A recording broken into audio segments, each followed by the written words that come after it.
Svo munur á bókverðu eigið fé og hinu raunverulega eigið fé því að í reikningunum fastengi til að mynda bókaðar á kostnaðarverði sem umtalsvert lægra heldur en kannski markaðsverð og sama má segja vörumerkin. ESB hefur yfirtekið alla umræðu núna í landinu og sko að mínum dómi það ótrúlega að segja ég hef ekkert stórkostlega sterkar tilfinningar almennt gagnvart Evrópusambandinu en mér finnst svo augljóst að þetta ekki góður tímapunktur til þess að fara í þetta og við höfum heldur ekki þarna að gera. Síðan annað að hún sagði eitt fyrir kosningar. Hún lofaði því að þetta algjörst aukaðri, þetta mál, ESB. En sveik það. Ég lít svo að samfylkingin hefur sveikið einfallega þau kosningalofur sem hún boðaði. Þegar við fórum markaðin 2022 þá ákvað félagið að gefa starfsfólki hlut í félaginu. Gefa. Það kostaði 170 milljónir á þeim tíma og bara afhenda hlut í félaginu. Þetta náttúrulega ákvörðu þeirra eigenda sem áttu félagið að þeir taka af sínum hlut og færa starfsmönnum og sem að jákvætt skref með því að vegna þess að akkurat í ferlinu þá koma fleiri hlutafar inn og það er akkurat málið og það líka svona það tengir allt starfsfólk svo einhvern veginn við bara gangin í félagin og það voða gaman að taka hvort sem það í mötuneytinu eða á göngunum umræðu í fólk sem að taldi ekkert vera að fylgjast með markanum að hvernig gengi að þróast og svo jafnvel ytri breytur sem hafa áhrif á gengi eins og vaxtabreytingar og verðbólgumælingar og slíkt. Þannig að þetta hafði alveg gríðarlega jákvæð áhrif og auðvitað látlega hækkaði svolítið gengi þannig að þetta hækkaði í verði líka.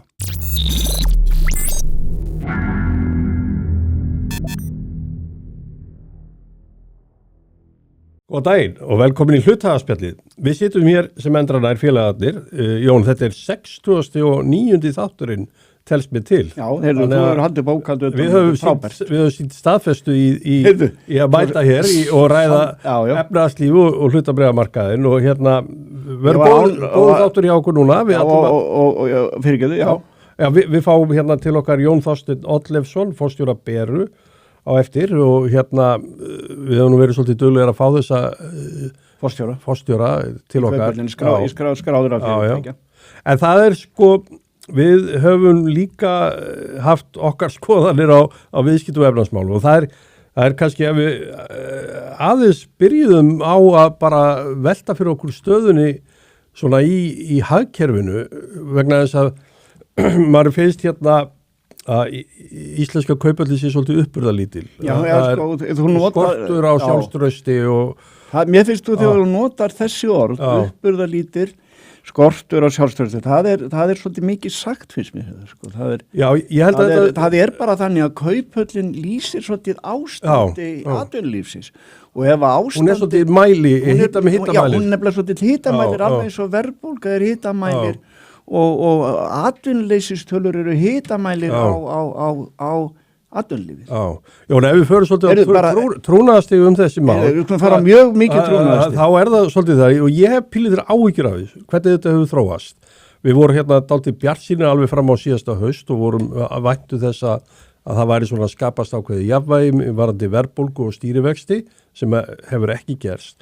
En það líka eins og þú betti nú hér á líka við vorum einhvern tíðan að ræða sko stjórnun landsins forsætisráðherra sem að margir höfðu nú væntinga til verandi komandi úr viðskiptu atvinnulífinu og hafa þessa menntun sem hún hefur.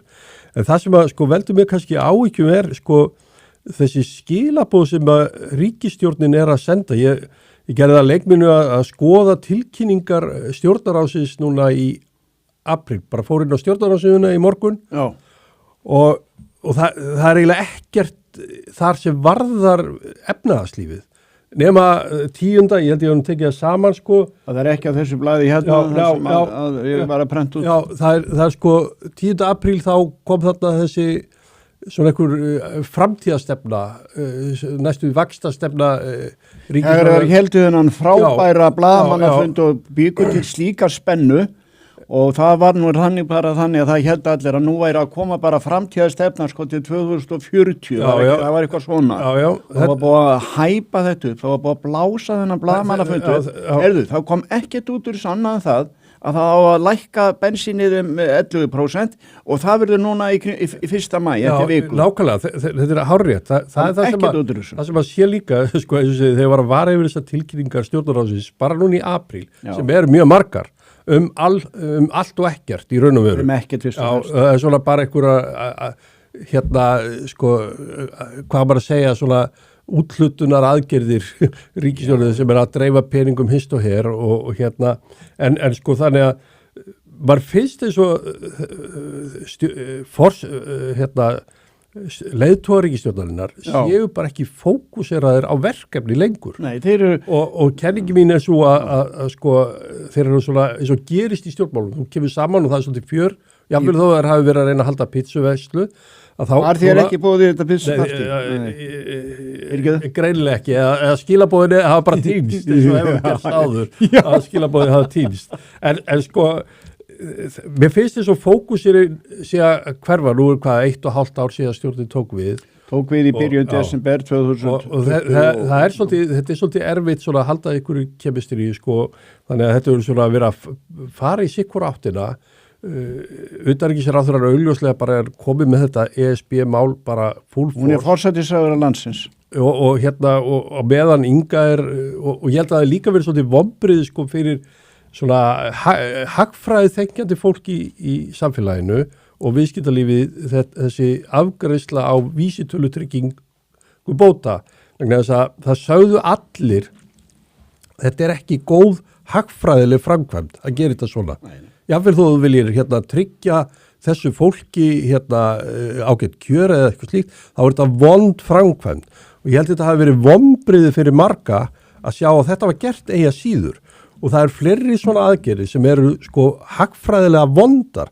Og þá ekki bara tala um einhverja skattahækkanir og annars slíkt sem að ríkisstjórnin hefur sannarlega gert líka. Þannig að mér finnst þess að það sé svona ég upplifi bara strax þreytu í viðskipta og hagkerfinu gagnvart þessari ríkisstjórn og þessu ábóðslega áherslu á ESB erindi sem er að yfirtaka alla umræðu. ESB hefur yfirtekið alla umræðu núna í landinu og er sko að mínum dómi það er ótrúlega að segja að ég hef ekkert stórkostlega sterkar tilfinningar almennt gagnvart Evrópusambandinu en mér finnst svo augljóst að þetta er ekki góður tímapunktur til þess að fara í þetta. Nei, og við höfum heldur ekkert hann að gera. Síðan er annað að hún sagði eitt fyrir kosningar. Hún lofaði því að þetta er algjörst aukaðri, þetta mál, ESB.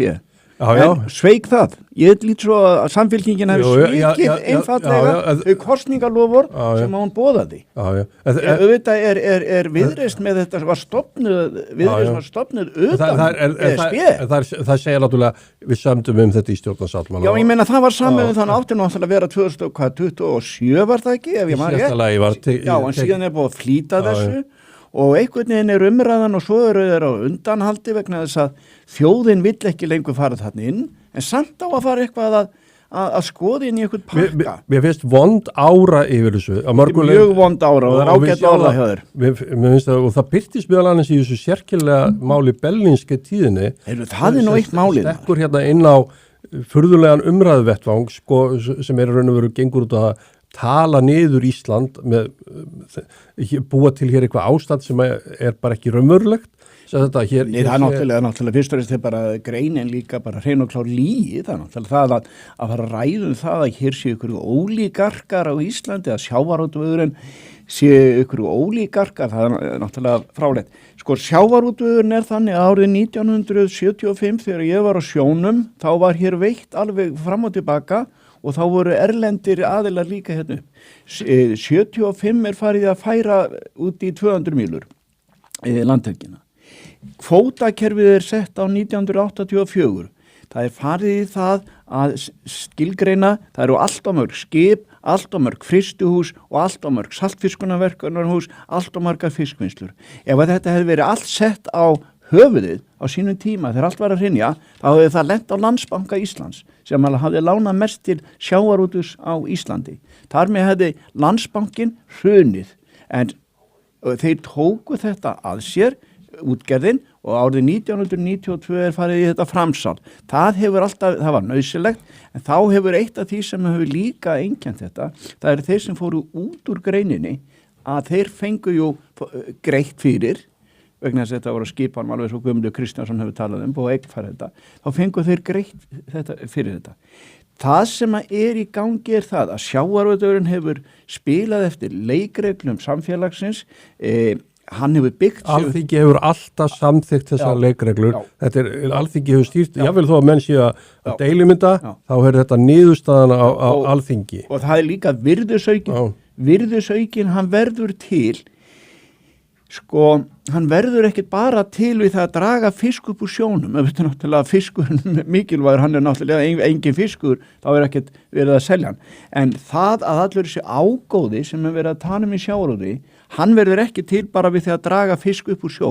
Hann verður til við að vinna hann, og hann ekki síst verður ágóðin og hagnaðurinn verður til við það að selja fiskinn inn á veitingahús. Við höfum verið hér með menn eins og Ægir Pál Friðbertsson hjá Iceland Seafood sem er sérfræðingur í því að selja fisk. Og þá kom fram, og ég hef heyrt tölur eins og 35-40% sem að felast í því að virðisaukin að finna að gera eitthvað úr fiskinum, ekki bara veiðan, heldur gera eitthvað úr honum og selja hann á hæsta verði.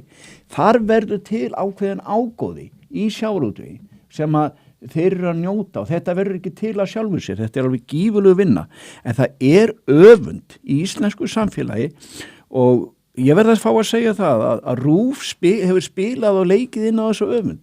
Ég hef talað núna við fólk sem í eldri kantinum og lesa ekki blöðin mikið, en horfir fyrst og næst á RÚV. Það var bara að skynja það bara að halda alltaf að eitt staði við mig, þetta ekki allt saman einhverju glæpamenn sem hafa verið að sölsæta allt saman undir sig, en það ekki þannig. Það var frjálst að veiða hér á Íslandi í aldir, það í stjórnarskráni að atvinnuréttindi og þess áttar.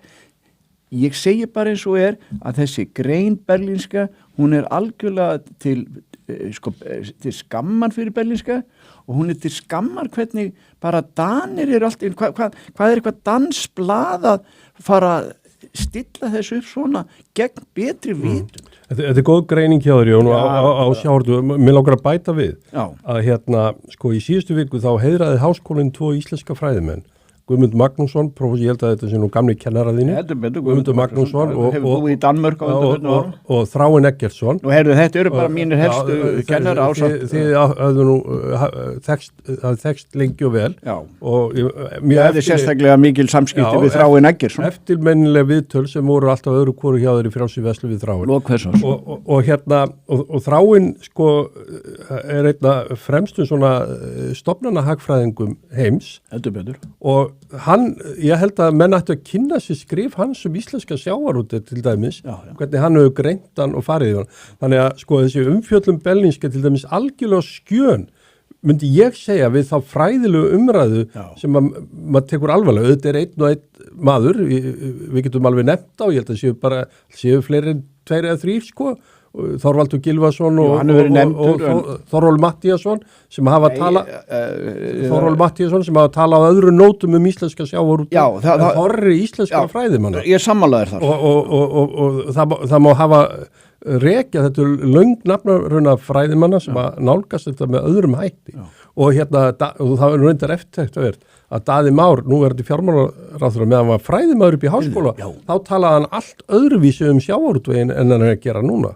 En að þessu sögðu, þá þessi grein í berlínska, hún vonbrigði, hún raun og veru auðvitað bætur hún engu nýjum upplýsingu við. Hún hins vegar að endurvarpa ákveðinu narratífi og orðræðu sem hefur verið hér á Íslandi yfir í danskt umhverfi, yfir í danskt blað. Og með, það talast þetta villum í greininni, það eru rángfærslur og mikill þekkingaleysi á eins og þú varst að rekja hér á forsendum og uppbyggingu Íslands sjávarútvegs. Já, og við erum hér þetta er nánast barnaleg framsetning. Já, og við erum hér með hluthafaspjalli. Hér eru 3 fyrirtæki við hliðina á okkur. Hér á þessum ágæta vegg sem hér er. Já. Og við sjáum síldarvinnslan, þetta eru almenningshlutafélag. Þetta er ekki ykkur ólíkarkar bara sem að þetta er svo rátt með farið. Það eru 1000 Íslendingar sem hafa fjárfest í íslenskum sjávarútvegsfyrirtækjum. Eiga í þessum 3 fyrirtækjum. Er við sem eigum aðeins, ég og ég þannig ykkur af þessu, er maður orðin ykkur ólíkarki? Ég held nú ekki, en ég bara segja mér þetta slæmt, mér finnst þetta, það eru Íslendingar, þetta er þessi atvinnugrein, hún hefur verið eina meginstoðum framfara á Íslandi í gegnum tíðina. Ef að menn vilja á með einhverjum hætti skattleggja einhvern óeðlilegan arð sem þeir telja, nú þegar er náttúrulega búið að hækka fiskveiðigjöld, það var náttúrulega ekki, það var nú eitt, þar var verið að setja og koma með áætlanir að þetta er 2-földun, svo þegar upp að staði þá er þetta ekki nema 3-4 milljarðar sem eru, en þetta stöðvaði allar fjárfestingu og það gleymist. Þetta hafði gríðarlega áhrif. Það er svo mikið hríðaráhrif. Og fyrirtæki sem voru að þjónusta sjávarútveginn fundu vegna þess að ég heyrði menn í sjávarútveginn, þeir vissu ekki sjálfur hvernig útfærslan á auðlindagjöld. Þannig að þeir bara, þegar þeir sáu að þingi var að klára þetta, á bara tekið alla bremsur í fjárfestingum og öðru slíku. Bara halda því fram að 4-5 einstaklingar í sjávarútvegi á Íslandi stjórnir landinu.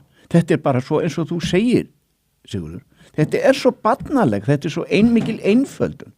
Þetta er eitthvað svo ofboðslega rangt og það er því miður, þá er alið á þessu að þeir sem er að búa til, það vandinn er líka sá að það er svo mikil öfund í íslensku samfélagi.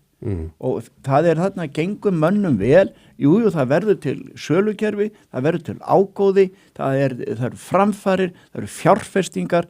Það er verið að leggja alveg sko, menn eru að leggja 10 milljarðar, það að kaupa skip er bara, það þarf fjármagn. Fjármagn þarf líka að fá arðsemi á sínu fjármagni og svo er almennt þannig líka að sko, maður sem er fjárfestir og er hluthafi, hann er með peningana sín í vinnu. Það er maður sem á 1 milljarð og er með þetta. Hann er ekki með þetta inn á bankabók eða bara undir kottanum hjá sér. Ef hann er með þetta allt einhvers staðar í fjárfestingum, vegna þess að ef hann væri með þetta allt undir kottanum sínum eða væri með þetta einhvers staðar í banka, þá, eða við skulum bara segja undir kottanum, þá væri hann ekki að fjárfesta rétt. Hann þarf að hafa í rauninni sem allra mest á sínum peningum. Hann þarf að hafa lítið í sjóði og inn á heftinu sín í rauninni, vegna þess að peningarnir eru allir að vinna og peningarnir, þeir eru í vinnu og búið til skapa atvinnu og atvinnu tækifæri og eitt leiðir og öðru. Nýsköpunar umhverfi, það fæðist í kringum megin stóðir í atvinnu. Það eru nýsköpunarfyrirtækin í sjávarútvegi, þau verða til í kringum sjávarútvegi, í heilsugæslunni, í áliðnaðinum, hugsaður áliðnaðin. Það er ekki smá mörg verkfræðifyrirtæki, stálsmiður og hvað sem eru með beina aðild í kringum þetta. Þannig að ég segi bara eins og fyrst þú komst inn á þessa grein í berlínska, að þá hún berlínska algjörlega til skammar. Sko, ef við tökum þetta aðeins út, sko, við vorum að ræða svona efnahagsmálin almennt hér og nú erum við því miður á þeim stað að verðbólgan er bara, sko, við veitum ekki nákvæmlega hvert hún er að fara, það er óvissa og verðbólguspár eru dálítið svona tvist og bast. Já, og Landsbanki var nú ekki að draga upp allt og mynda þessu. Og stýrivextinni þar að leiðandi, það er frekar spáðu þeir hækki. Já. Við sjáum að sko hagvöxtur er bara, hann er ekki mikill hér á landi núna, með að við svona það sem að við ef hann verður þá nokkur. Hann var sem sagt eftir að við byrtum, sko, rættum mynda daginn, að þá er þetta þannig að þá tókum við þetta eftir ársfjórðungum og þá hefði þetta, sko, frá árinu 2023 ríkisstjórnin tók nú við að vísu 2024 og þá voru nánast allir ársfjórðingar held ég nema 1 eða 2. Já, við vorum náttúrulega að koma úr... Neikvætt? Já, við vorum að koma náttúrulega úr COVID og Grindavík. Kreppu ástandi. En er að segja það að ársfjórðingar hafa sýnt lítinn hagvöxt, en það var það var smá hagvöxtur núna á fjórða ársfjórðingi síðast árs. En atvinnuleysi þarf ekki að aukast. Atvinnuleysi er 7,2% og það eru 17.000 manns sem gangi hérna atvinnuleysi. Svo erum við að sjá, til dæmis, ég tók eftir í að í Viðskiptablaðið var að segja frá því og maður velti yfir að kreppa komin í byggingamarkaðin, að þeir eru að fara yfir og ræða við verktaka og sko því miður höfum við oft lélegar svona hagtölur það hvað að gerast á verktaka og byggingamarkaðum. Mér finnst að það hafi verið gegnum tíðina, það hafi verið til svona kranahagfræði og eitthvað slíkt til þess að vita nákvæmlega hvað í pípunum, en samkvæmt þessu sem Viðskiptablaðið að segja, þá sala nýrra íbúða dræm og verktakar eru farnir að halda að sér höndum. Við höfum auðvitað séð það að þetta sérstaklega ástand að það kannski þessi þéttingar pólitík sem hefur verið sem býr til að því að verið dýrar íbúður. Kannski, eða það ójafnvægi í frambóði og íbúðum svona skilabóð markaðarins verðist ekki komast til skila. Þar auki við að sigla inn í eitthvað ástand það sem á að fara að stýra leigumarkaðinum, krafa að séu setta bara sko þak og annars líkt, sko, sem muna endingu búa til enn meiri vanda, við vitum það. Við vitum það. Og þannig að, og síðan, sko, sá ég að ég var að tala fjárfestingar, ég sá nú að First Waters, ég voru að segja frá því að þeir varu sem við höfum haft mikla væntingar til. Þetta stóru landelgis fyrirtæki og þarna eru gríðarlega fjárfestingar og mjög áhugaverð markaðir sem við verið að vinna á.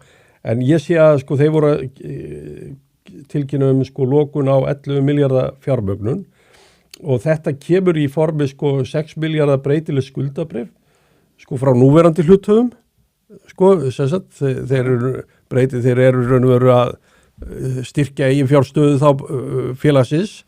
Þetta þýðir þeir geta breytt þessu í hlutafélag. Já, og síðan eru sko lánsfjármögnun frá Landsbankann og Arion banka.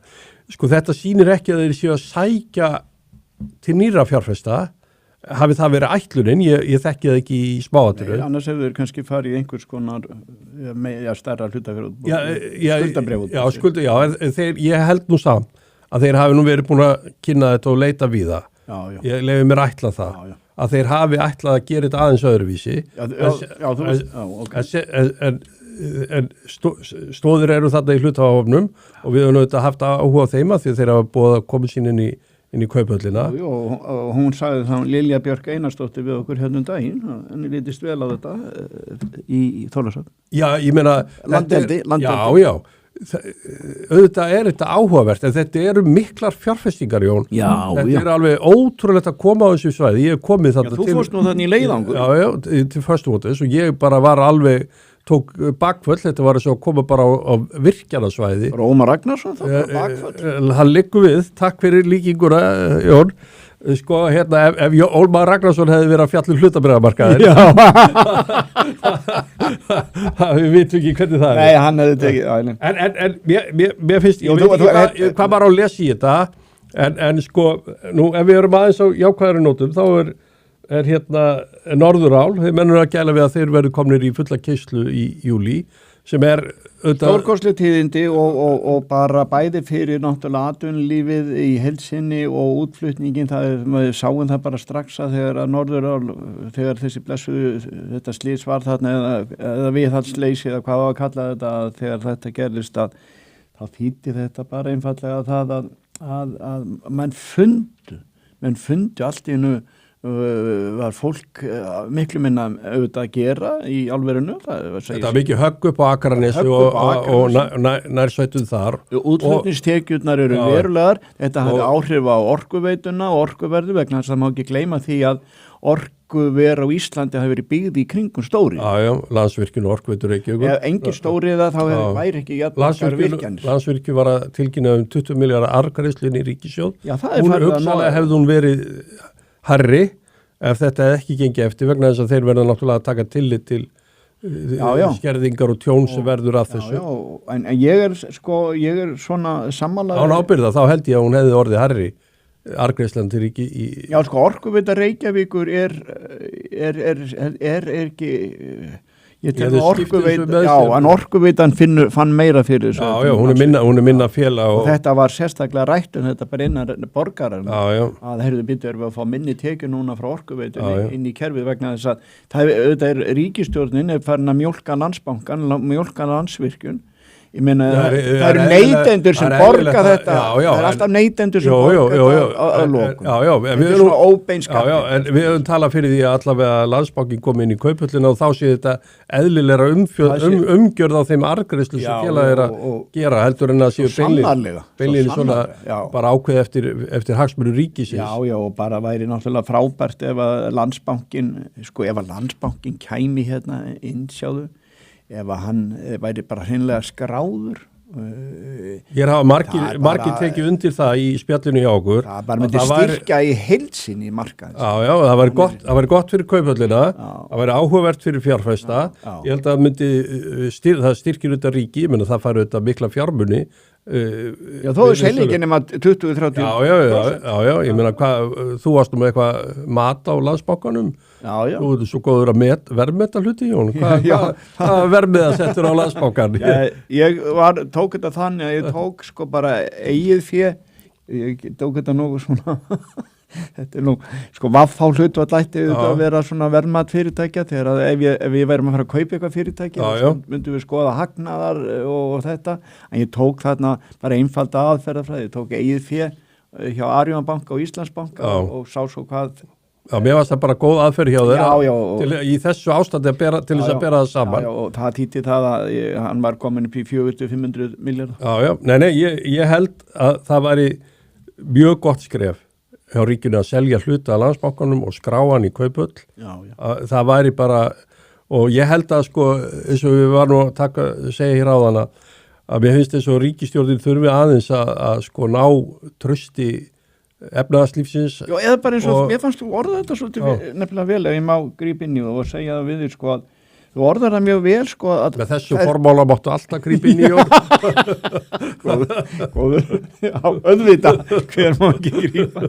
Það er það þú sagðir, fókusin nefnilega á viðskiptalífið er farið þegar þú ert með ESB sko, ef allt er farið að ganga út á ESB og aðlögunna þar, hugsanlega og hagnað og bla bla bla, þá fer fókusina af raunverulegum verkefnum sem var lofað fyrir, það er það að koma verðbólgunu niður, það þarf að brjóta nýtt land og ný hverfi, greinilega, til þess að fá aukið framboð á húsnæði og leið og verðbólgan og atvinnulífið komið með hagvöxt, þá verður meiri bjartsýni og það verða fleiri sem kaupa þá íbúðurnar.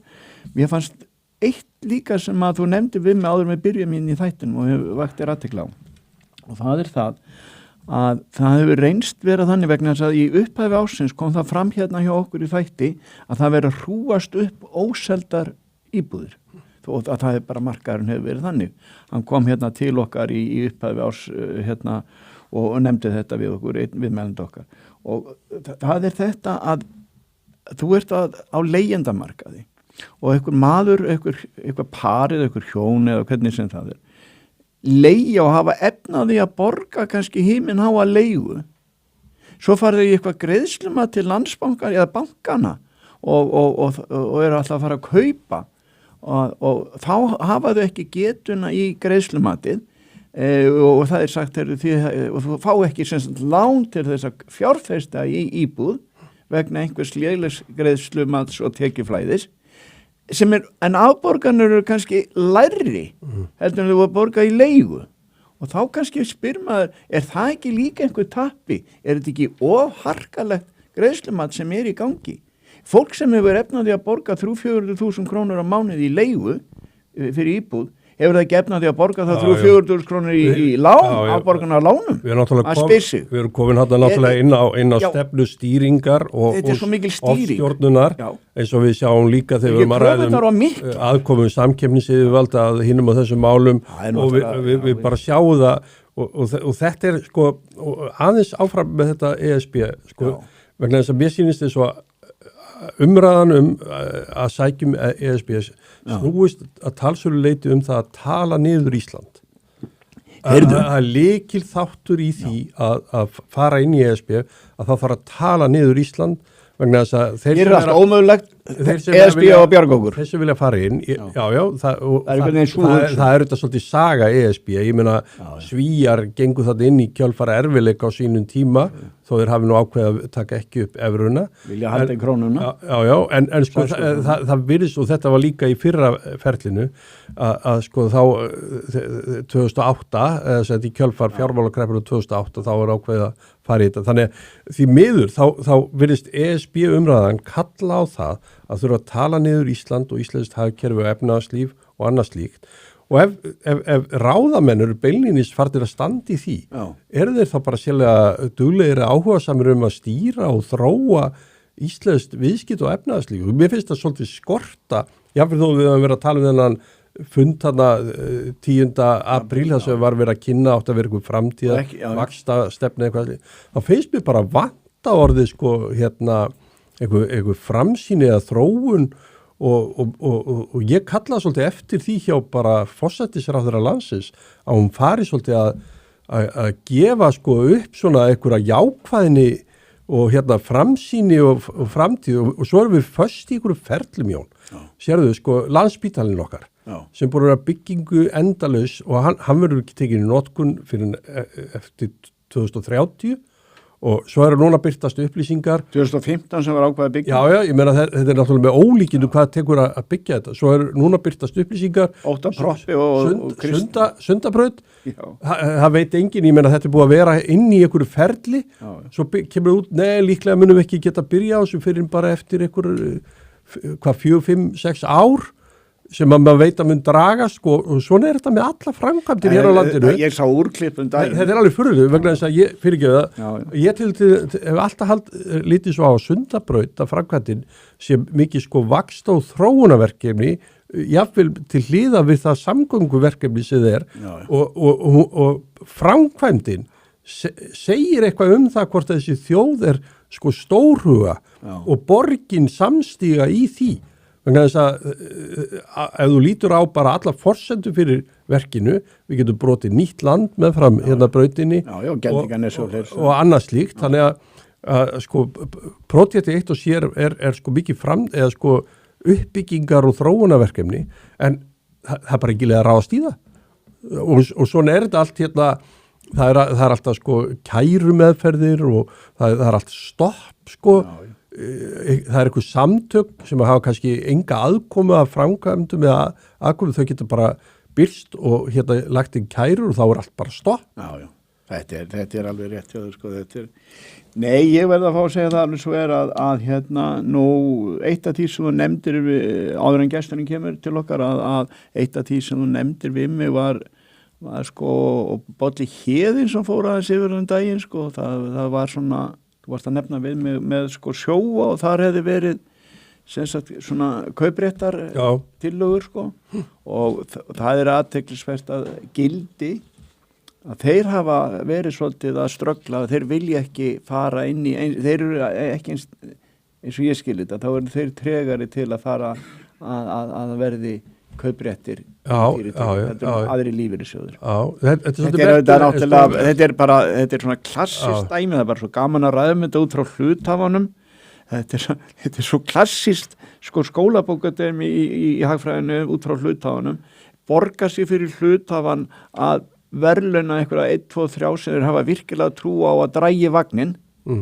Upp á það að þeir fái þá meira. Þetta er mjög mikilvæg umræða þetta er ótrúlega mikilvæg umræða. Sko Bolli var flutt mál sitt með ágætum þó að ég var ekki í samálunum í öllu og sko þetta er mjög mikilvæg umræða sko hvernig á að haga þessu samskiptum sko fyrir hluthafan, við viljum sko þetta á ekki vera svona einhvern fat cats policy, sko, þú veist, en ef það er þannig að þetta getur haft jákvæð ávöxtur í för með sér og svona aukið hvað mann segja, kappsemi og árangustengingar og annað slíkt með jákvæðum hætti, þá er þetta umhugsunarvert hvaða leið eigi að fara og þarna það var dálítið athyglisvert sko að það var þetta stór fjárfæstur Finnur Eir Stefánsson sem ég veit nú að hann talar sko tæpitungulaust þegar hann opna munnin að sko hann tókst á við þetta og það eruð þarna umræður á þessum fundi sem að ég held að sko séu þetta alltaf athyglisverða fyrir umræðu þessi mál. Já, mér finnst bara athyglisverð vegna þess að þetta hluthafaspjallið og það Pétur Blöndal heitinn fyrrum þingmaður og eigandi Kaupþings að hann bara svo við förum að þessi verið það hans rætti þetta oft á sínum tíma sko býtu hvernig ekki lægi að ég borgi ykkur forstjóra hérna bara, skulum við segja bara, ekki lægi að ég borgi ykkur forstjóra 50 milljónir sko ef hann tryggir mér sko 200 milljónir í Já, ég meina og hann segir bara, hvað, ég sem hluthafi ef ég hugsa bara út frá hluthafanum allt íþróttalíf gengur út á þetta en þú ert að horfa á þína menn í Liverpool eru ekki allir á bónusum þessi menn sem að og mín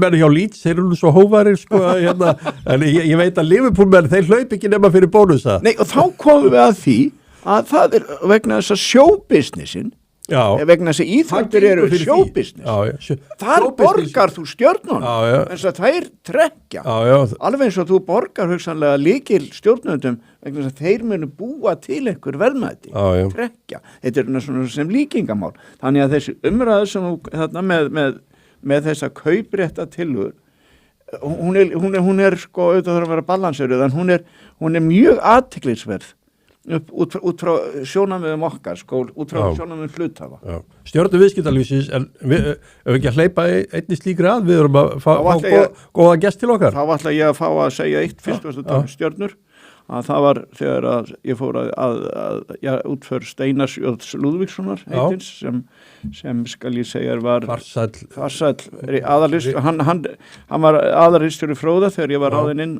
fyrir Tveimur öldum síðan sem ritstjóri Frjálsrar verslunar og við áttum ágætis samstarf en Toggi eða Þorgrímur Þráinsson skrifaði ágætis grein í minningagreinum og sagði og notaði þá að hann var stjörnumaður í víðum skilningi hann var bæði mikill stjörnumaður og vildi bara sem áhangandi stjörnunar garðbæringur hann átti farsæla hann var líka stjörnumaður bara sem einstaklingur Við erum að fá góðan gest til okkar. Stuttlega. Já, takk. Komið í sæl aftur. Næsti gestur okkar er Jón Þorsteinn Oddleifsson, forstjóri Beru. Heyrðu, velkomin í þáttinn. Takk fyrir. Það er ekki allir sem vita hvaða fyrirtæki þetta Bera er.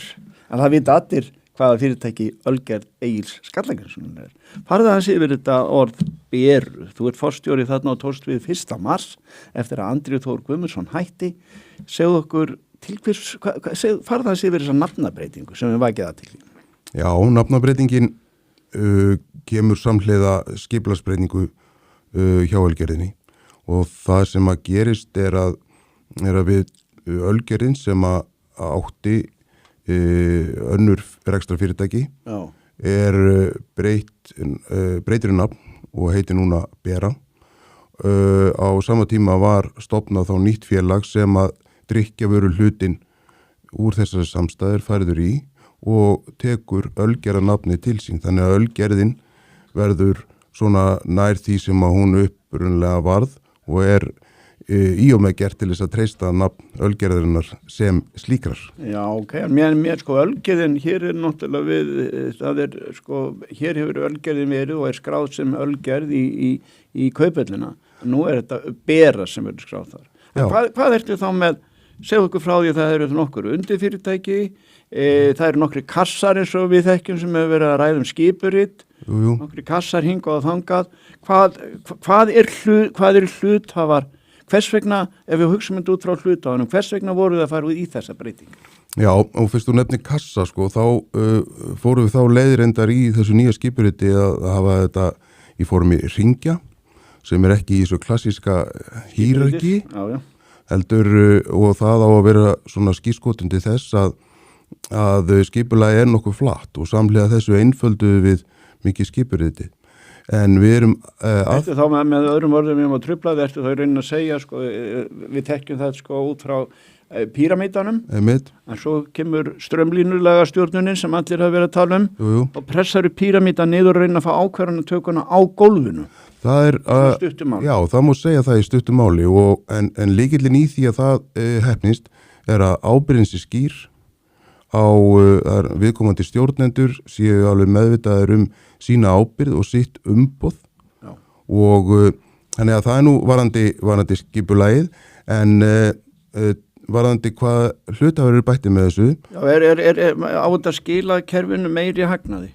Það er svona betri árangri og hagnaður einn mælikvarði á árangri.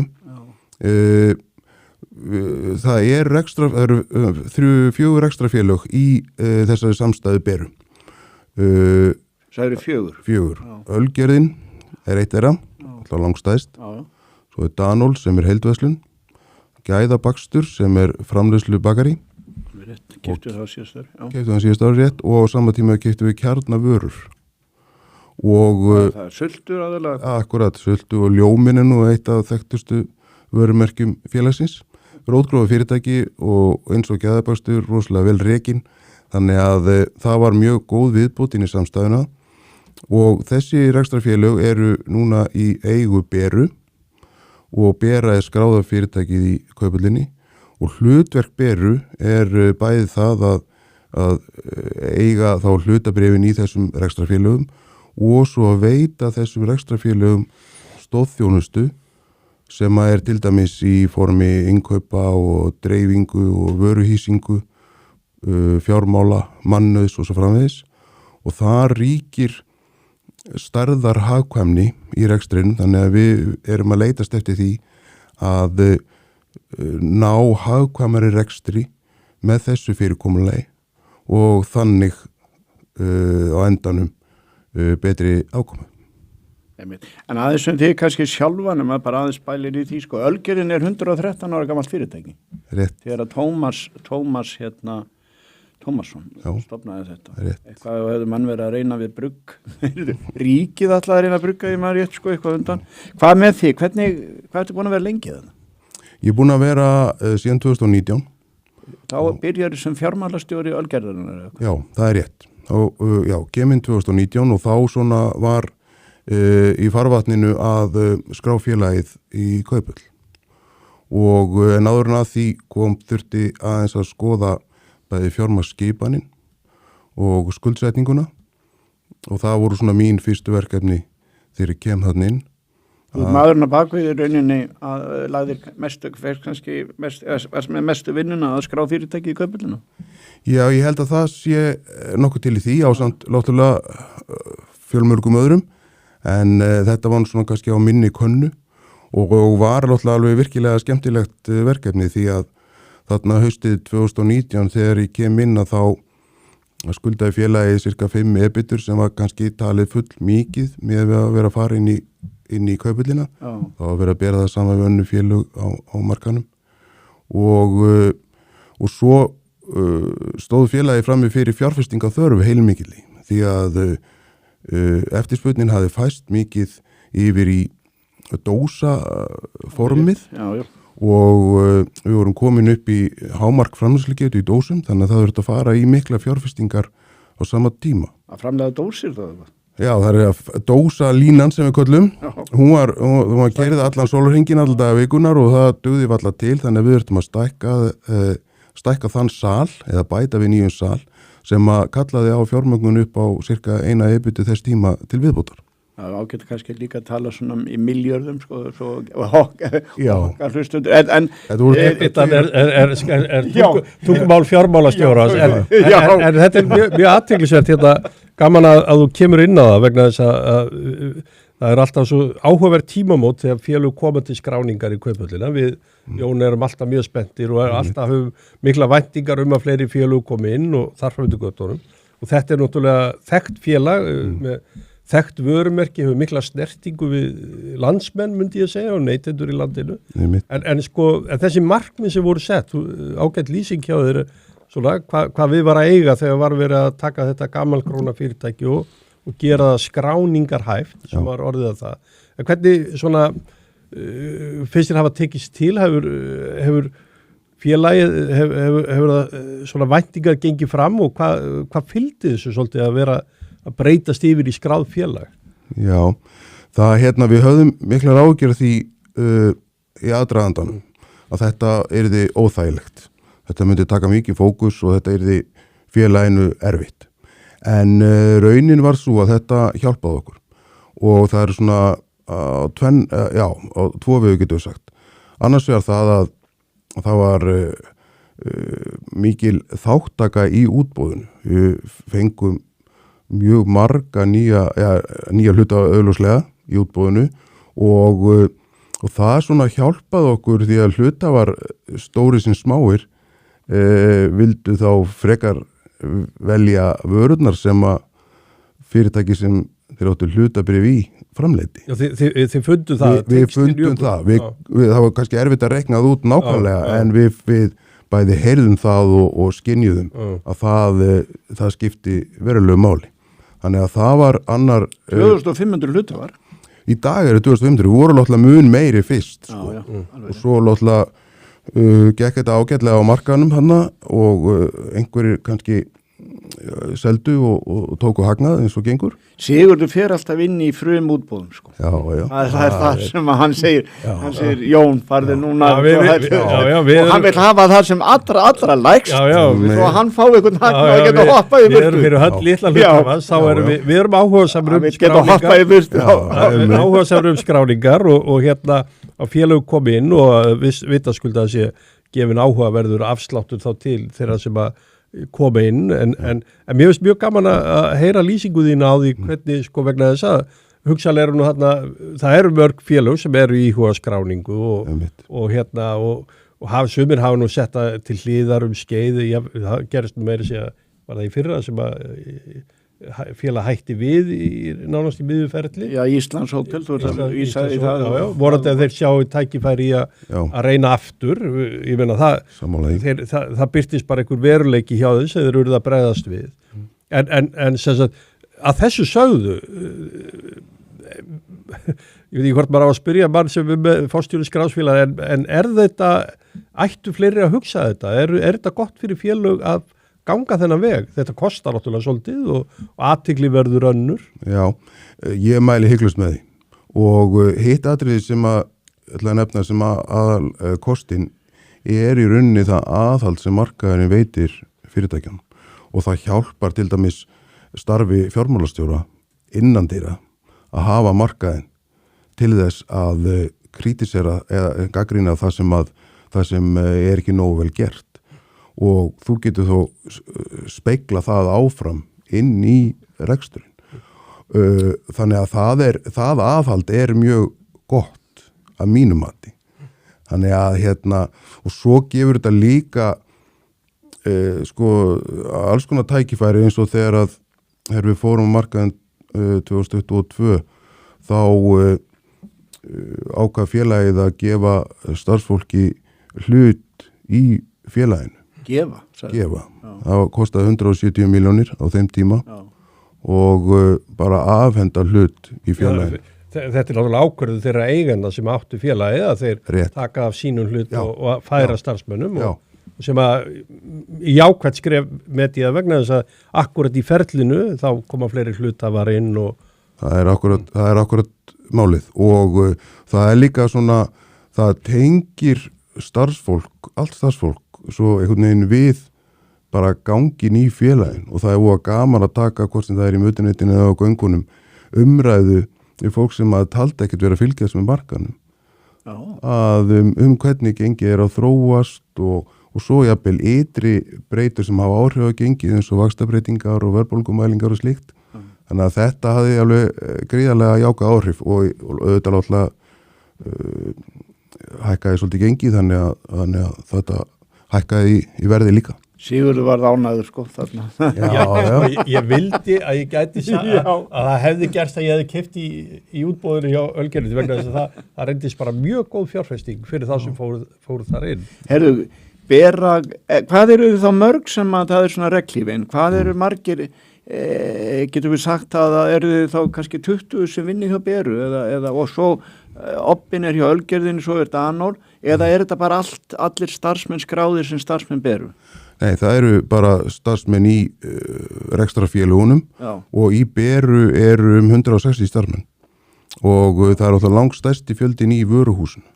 Já. Og dreifingu og því. Og það hluti af yfirfrakkanum, það er dreifingar og vöruhúsamál. Já, það er... Vöruhúsi, það í Sundaborginu? Það er upp á Grjótálsi og svo er það líka nýr á Köllunarklettsvegi, það er nýlegt vöruhús þar sem að... En það er, við fórum þá leið að hafa vöruhús og dreifingu og inn í móðurfélaginu til þess að vera svona... við töldum að með því þá gætu við nýtt stærðahagkvæmnina í vöruhýsingunni betur heldur en að vera með þetta sem sér rekstrar einingu undir Beru eins og kannski sem fyrirtæki hafa gert. Hvernig er fjárhagsstaðan í Augnablikinu?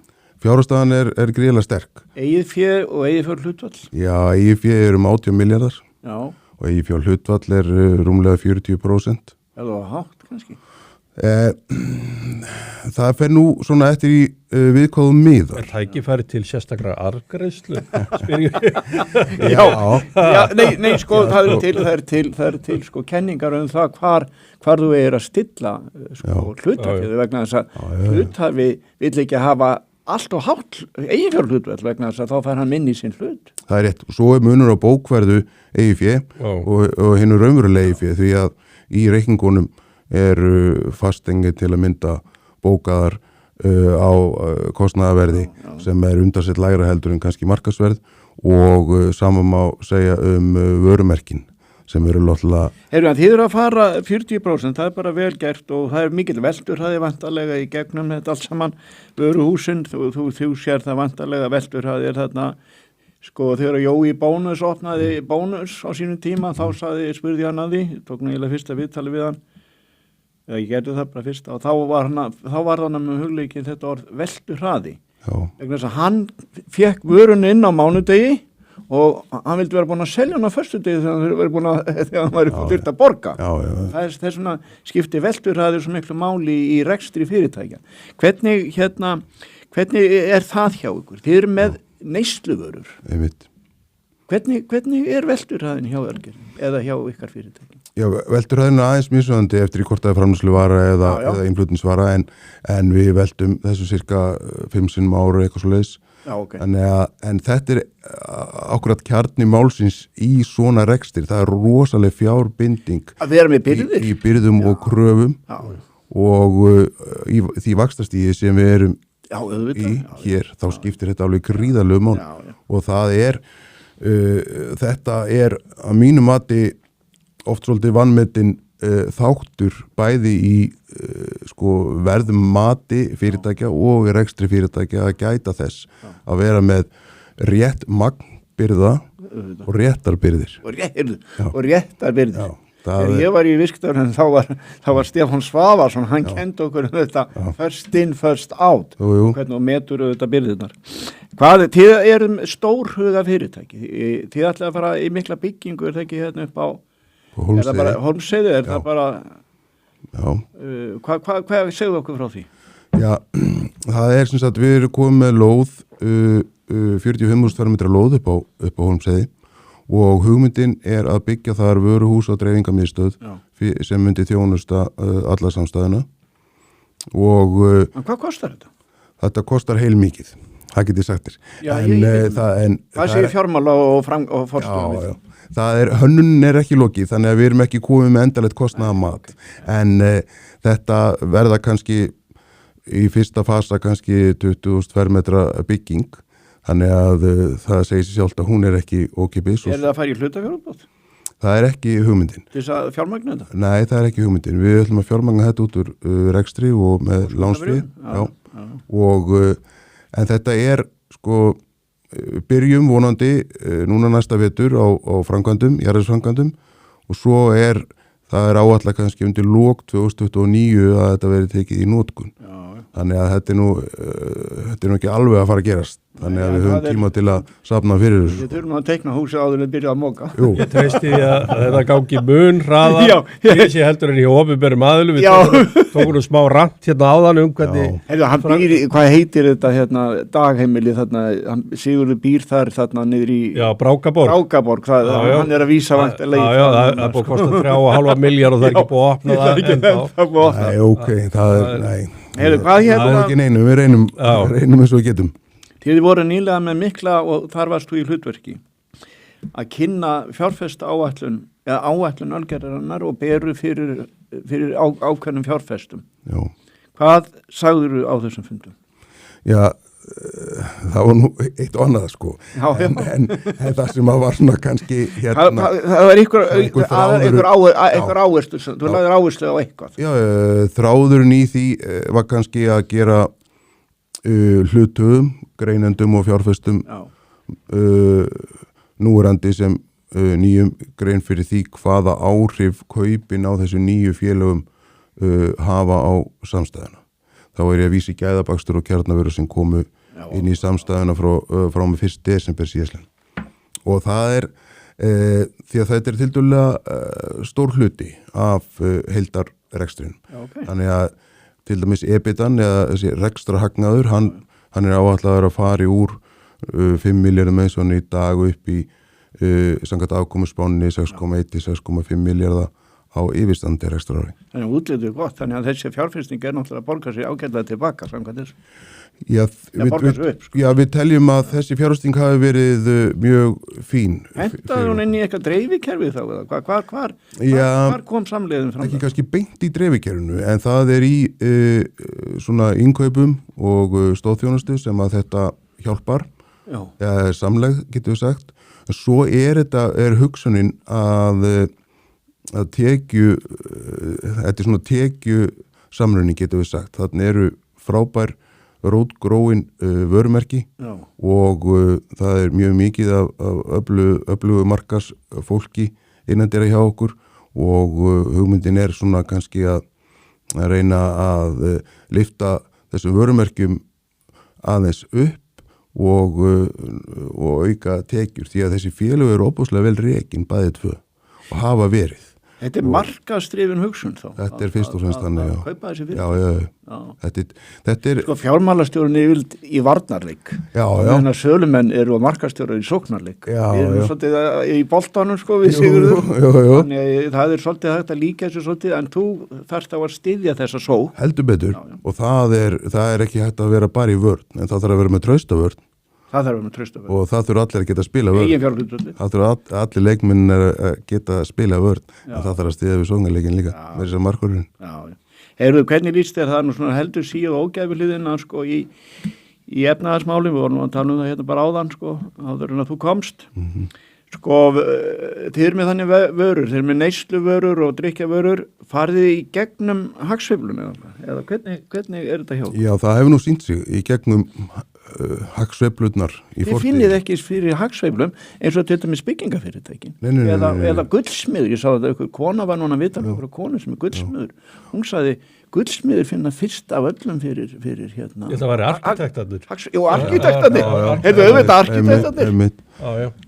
Já, það er náttúrulega sko, þetta er svo, bæði er það svo breytt vöruframbóð að kannski ein tegund af vöru sem er kannski dýrari, hún sígur niður meðan að eftirspurnin færist yfir aðra vöru. Já, fólk hættir ekki að drekka bjór þegar hagsveiflan niður og það hættir ekki að drekka Pepsi Max eða í snakkinu eða hvernig. Nei, það er fólk kannski heldur meira við sig varandi svona einhverjar dýrari neysluvöru getur við sagt en þetta er það þá dýr rauðvín aðalega þá eitthvað? Já, kannski, en þá er það með Danól sem flytur inn hvítvín og rauðvín. Þarna var ég að vísa kannski meira í, þú veist, hjólísakaup eða þetta er nú svona stöðura og það er kannski líka með þessum ytri vexti sem við fórum í, þá erum við líka með fleiri stóðir undir þessum rekstri, þannig að það getur svona tekið á sig meiri sveiflur sko. Þannig að það er nú Hvað er verðmætast að vörumerki núna hjá Ölgerðinni?